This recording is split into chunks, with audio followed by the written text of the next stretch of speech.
Muy buenas amigos, hoy os vamos a hablar del examen de acceso a las universidades de China y sus medidas de seguridad. Ya veréis, yo creo que muchos vais a alucinar y diréis, se lo toman mucho más en serio que nosotros, para lo bueno y también para lo malo. Cuando publiquemos este vídeo, justo se habrá terminado esta prueba que aquí en la provincia de Hunan y también en otras partes de China son 6 exámenes realizados en un periodo de 3 días. Todo el mundo tiene que demostrar sus conocimientos de lengua y literatura china, un idioma extranjero y matemáticas. Aquí nadie se libra de ellas. Y luego las otras 3 pruebas dependen básicamente de si has elegido ciencias o letras. ¡Hombre!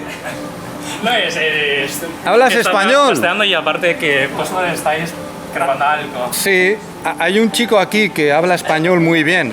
¿Eres de Changsha? No, soy de Chengdu, pero vengo de Cantón. Ah, a ver, ¿quieres saludar? ¿Y tú vives aquí? Yo vivo aquí en Changsha. Vaya, vaya. Soy profe de español aquí.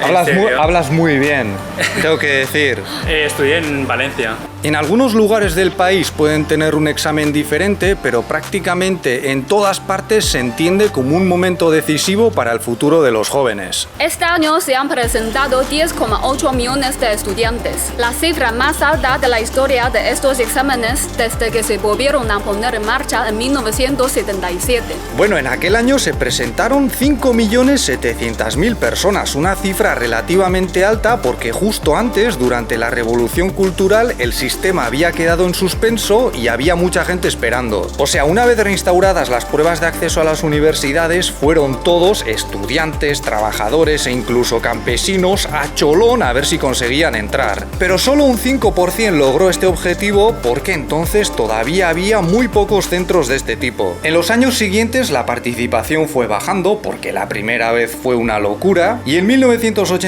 se llegó al punto más bajo con 1.640.000 aspirantes. Es decir, no llegaban ni a 2 personas examinándose por cada 1.000 habitantes. Pero desde entonces la participación ha aumentado sin parar y el acceso también ha crecido mucho, hasta superar el 70%. Nos está costando bastante grabar este vídeo, la verdad, porque ayer empezamos muy tarde, se nos echó la noche encima sin darnos cuenta y hoy hace un calor tremendo. Estamos intentando grabar a la sombra, pero como es el mediodía, pues está complicado. Nuestra única opción es meternos aquí en los portales o en esquinicas donde hay un poco de sombra y se ve más o menos bonito. Hoy en día es relativamente fácil acceder a las universidades, de las que hay cada vez más. Por ejemplo, en la ahora famosa Wuhan, donde nos conocimos Lele y yo, hay más de 80 y Pekín tiene unas 100 o más. Tampoco lo hemos podido determinar porque hay algunas fuentes que hablan de 90 y pico y otras de hasta 150. Aquí en Changsha creo que hay 57, lo cual tampoco está mal para una población de unos 10 millones de habitantes. Lo difícil es poder entrar a una buena universidad, a ser posible a una de primer nivel, porque generalmente se habla de 3 niveles. Aunque luego también hay centros que ofrecen cursos a caballo entre una carrera y una formación profesional superior.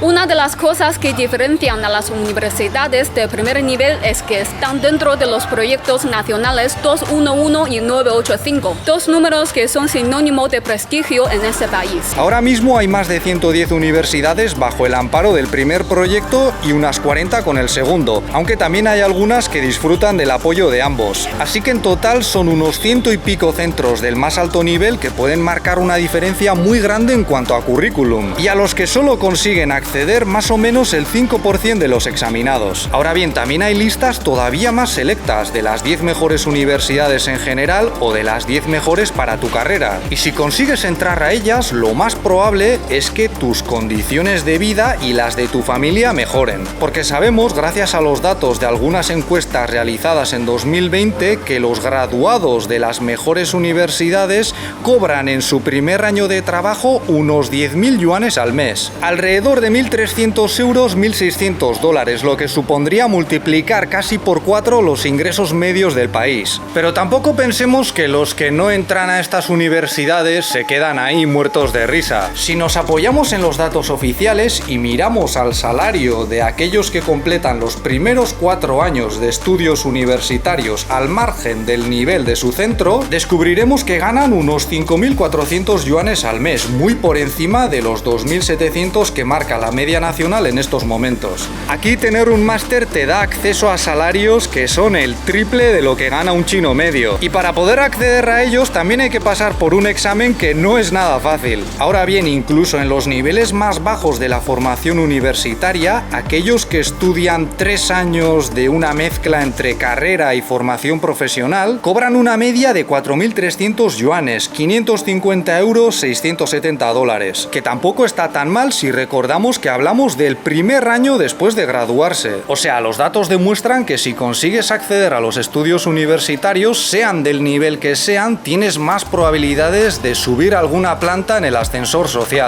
Según los últimos datos oficiales, en este país hay 218 millones de personas con un título de formación terciaria. O sea, es más o menos un 14% de la población y hay gente que dice, es muy poco en comparación con los países desarrollados. Y sí, en muchos casos es cierto, pero hay que tener en cuenta que el acceso a las universidades se empezó a democratizar hace muy poco en este país. Muchos jóvenes tienen a su alcance este tipo de estudios, pero eso no quiere decir que la competencia haya bajado. Lo que ocurre en realidad es más bien lo contrario. Se está empezando a competir por el acceso a los mejores centros desde una edad cada vez más temprana, ahora mismo prácticamente desde la guardería, y la lógica es que cuanto mejor sea esta, mejor será la escuela primaria, la escuela secundaria y así hasta llegar a la universidad. En otros vídeos ya os hemos contado toda la historia que hay en este país detrás de esta idea de facilitar la movilidad social a través de exámenes. Podríamos decir que esto es algo que está muy incrustado en los genes culturales de los chinos y es algo a lo que la sociedad otorga una enorme importancia. Las familias exigen que sea un proceso justo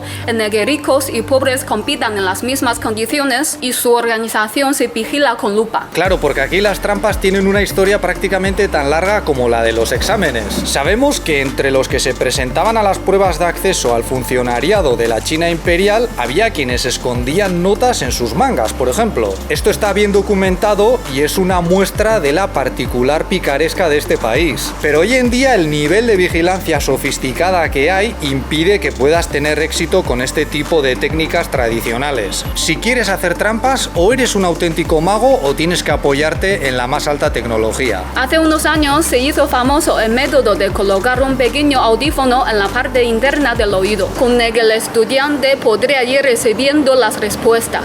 Pero claro, para ello alguien tiene que encargarse de filtrar un examen que en principio es secretísimo. Más allá de los posibles casos de corrupción de los profesores o los supervisores, de los que hablaremos enseguida, una de las formas más fáciles de hacer esto es que un estudiante saque una foto del examen en cuanto se lo entreguen, por ejemplo con el móvil, y la comparta. Pero esto es muy descarado y excesivamente arriesgado. Normalmente quienes optan por esta vía lo tienen que hacer con métodos mucho más sigilosos, como por ejemplo unas gafas con cámara incorporada o un reloj con la misma función. Incluso se habla de lápices o bolígrafos modificados para que puedan captar y enviar imágenes. O sea, te tienes que poner en modo superespía. Ahora bien, es posible que ni con esas consigas hacer trampas, porque aparte de los detectores de metales que suelen pasar a los estudiantes y que podrías llegar a burlar, hay cámaras en las clases con las que se puede observar cualquier conducta sospechosa, instalan unos equipos que bloquean las señales de teléfono y demás que puedan enviar los estudiantes, e incluso utilizan drones o vehículos que circulan por los alrededores con el fin de detectar cualquier comunicación sospechosa. Es más, ayer salió una noticia de un estudiante que consiguió sacar una foto del examen con su móvil y la subió a una página web. Pero el responsable de la página lo descubrió y se ha quedado con un 0. Además, aunque ahora se está investigando el caso, es muy posible que también se penalice a los responsables de la supervisión, porque esto solo puede ocurrir bajo una vigilancia muy mediocre. En China estas cosas funcionan así: si alguien hace trampa, no solo es responsabilidad del que la hace, sino también de los encargados de que no ocurra. Por cierto, cuando se están realizando los exámenes y también unos días antes, se suele pedir a los vecinos que no hagan ruido y tampoco es raro que se paren las obras o las actividades escandalosas. Y como podéis ver en estas imágenes que grabamos en el instituto de nuestro barrio, pueden llegar a cortar las calles por la cantidad de autobuses de estudiantes que se juntan y también por motivos de seguridad. Porque aunque es muy poco probable que ocurra, estos eventos pueden convertirse en el blanco de ataques, por ejemplo, de personas con problemas psicológicos que desembocan en lo que aquí se denomina venganza contra la sociedad, de la que ya os hablamos en un vídeo hace tiempo. Una vez que se termina el examen, la policía se encarga de llevarlos al lugar donde serán corregidos. Estos lugares suelen ser centros educativos, muchas veces universidades. Los exámenes se corrigen de forma anónima, en principio no hay manera de saber quién los ha hecho, y hoy en día gran parte de las preguntas, sobre todo aquellas consistentes en test, se evalúan de forma automática. Las respuestas consistentes en textos son escaneadas y digitalizadas y los profesores las puntúan a través de un sistema informático. Y muy importante, el personal que participa en todo este proceso queda aislado durante los días que dure.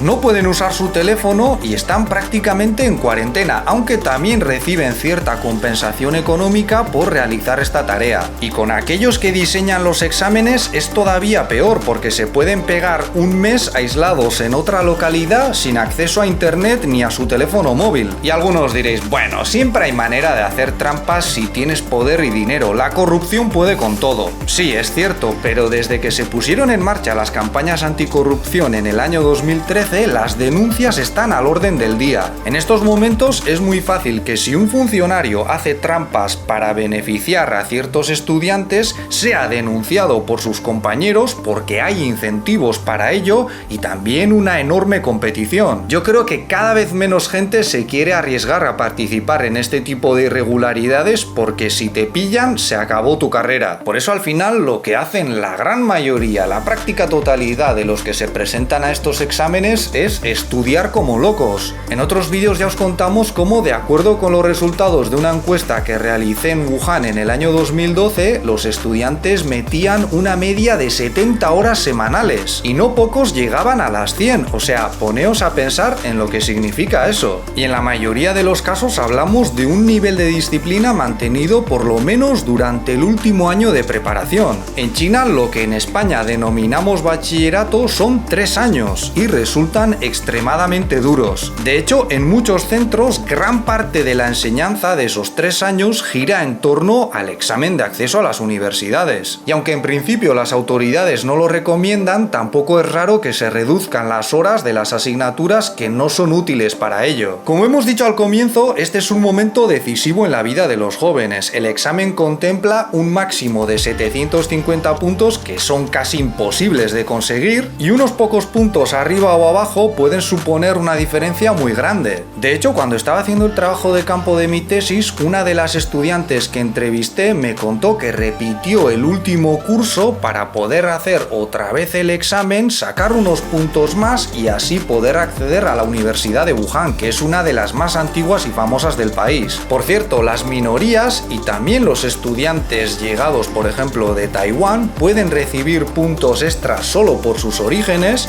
y en algunos casos llegan hasta 20. 5 o 10 puntos más pueden suponer entrar en una pedazo de universidad y hay gente que incluso intenta cambiar su etnicidad. Mi abuelo originalmente era manchú, era miembro de una minoría, pero hace ya décadas se volvió Han. Los manchúes fueron la minoría que dominó la última dinastía del Imperio Chino y con los años, después de su caída, fueron teniendo una fama no tan buena. En parte también porque luego constituyeron el estado títere japonés de Manchuria. Llegado un momento, en esa historia tan convulsa que ya os contamos en un vídeo, el abuelo de Lele se registró como Han y de esa manera dejó de ser considerado legalmente como miembro de una minoría. Pero después de muchos años, su nieto, el primo de Lele, estaba necesitado de unos puntos más para poder entrar a la universidad que le interesaba y viajaron hasta el pueblo natal del abuelo, prácticamente en la frontera con Corea del Norte y Rusia, para ver si podían encontrar alguna prueba de sus orígenes. Lamentablemente no tuvieron éxito en esta aventura, pero al primo de Lele le ha ido muy bien de todas maneras. Consiguió entrar a una universidad de Pekín bastante famosa y ahora es doctor. La forma de elegir las universidades es un poco complicada. Después de hacer el examen y antes de saber cuántos puntos has conseguido, puedes seleccionar unas 5 universidades y 6 carreras en cada una. O sea, normalmente eliges universidades de diferentes niveles por si no te llegan los puntos para la mejor. También puede ocurrir que te lleguen los puntos puntos para tu universidad favorita, pero no para la carrera que habías elegido. Pues tampoco se acaba el mundo porque normalmente también te ofrecen la posibilidad de cambiar estudios. De hecho, no es raro que en carreras relativamente nuevas como las de español nos lleguen estudiantes de ese tipo. Es decir, jóvenes que han preferido estudiar en una universidad un poco mejor, aunque sea en una carrera que no habían elegido en principio. Pero por supuesto también hay muchos otros que dicen no, a mí me encanta la historia, por ejemplo, y no me voy a poner a estudiar otra cosa solo porque la universidad sea mejor. En el centro en el que trabajo ahora, que es el tercero de más alto nivel dentro de esta provincia, en Hunan, los estudiantes que quieran cursar español con nosotros tienen que llegar a 609 puntos mínimo, que es una nota muy buena. En la universidad en la que trabajaba el año pasado se pedían unos 70 puntos menos y tengo que decir que se nota un poco. Lele no quiere decir cuántos puntos sacó porque son bastantes menos, pero esto se debe a que estudió música y ellos además tienen otros exámenes. Eso es todo por nuestra parte. Si este vídeo os ha parecido interesante, podéis darle un me gusta, suscribiros o ayudarnos con Patreon, donde tenéis más contenido como directos y mis clases de mandarín. Muchas gracias por vuestra atención y hasta la próxima. ¡Hasta luego!